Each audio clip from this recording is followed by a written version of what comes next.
Hello everyone, my name is Hitesh and I'm a senior DevOps and cloud consultant working for a telecom giant in Stockholm. I'll be sharing my understanding of DevOps working in IT and what I feel might help you too. In today's presentation, I'll be focusing on two parts. In first part, I'll include the technologies you should focus on to be a successful DevOps engineer in IT sector. In the second half, I'll dig deep into the pipeline implementations using Jenkins. So let's get started. Look at that developer, how ecstatically she is looking at you.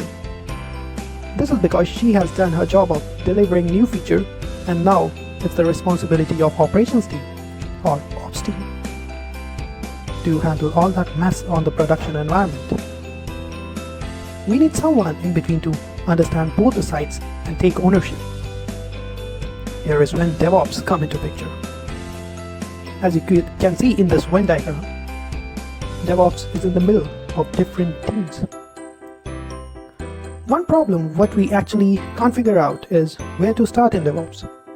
It is not like one tool or language like Java or C# that can tell you that you can be a XYZ engineer after learning that. So here I brought up some chemistry. No, that's not a chemistry, but it seems like a periodic table, isn't it?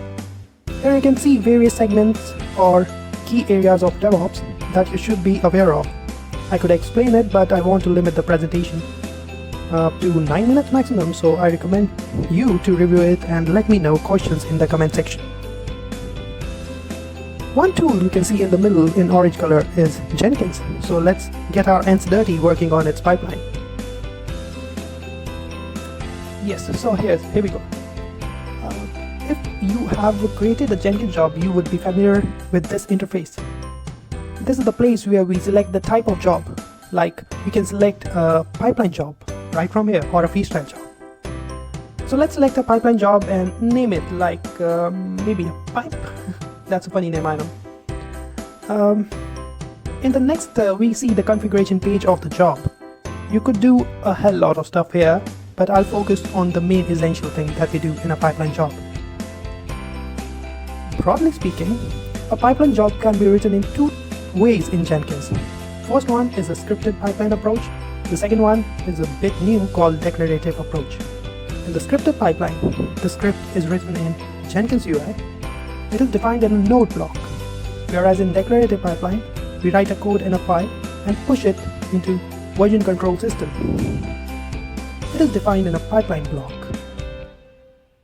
This is a need to manage different Jenkins tasks in well-organized manner, therefore we need a pipeline. In declarative approach, we get all the benefit of SEM tool, enabling us to track old commits and review them, just like any code. In this image, you can see we are using pipeline script from SEM. That certainly means that we are using a declarative pipeline. A script language that we use here is Groovy, and the file is named Jenkins file.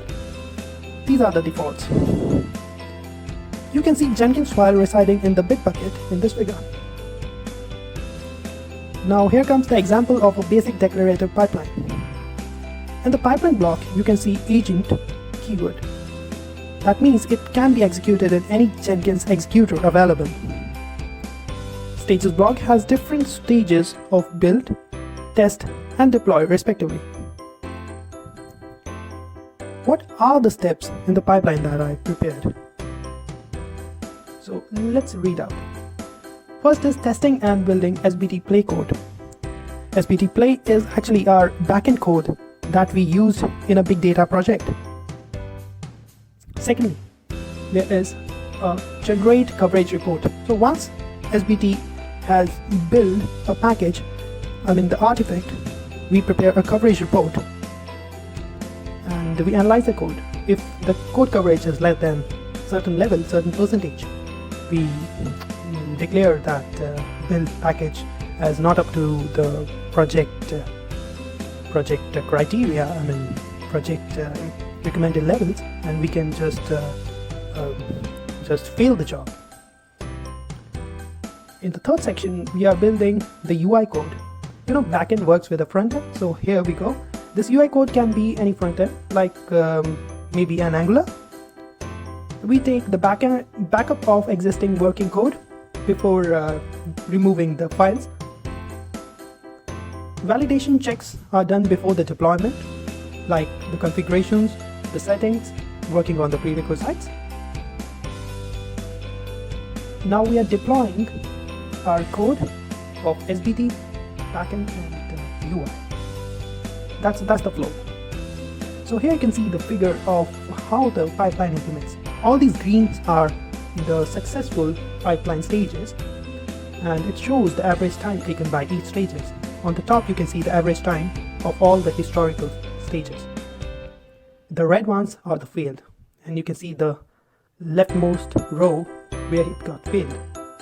If you want to see the logs, you can click that button and it will be the logs will be shown on your click specific to that stage here. If you want to see complete logs of a particular row, then there's also one way to check that out. Now you can see here some code coverage reports, the percentage and the statement coverage, branch coverage. These are all our plugins you can integrate in Jenkins.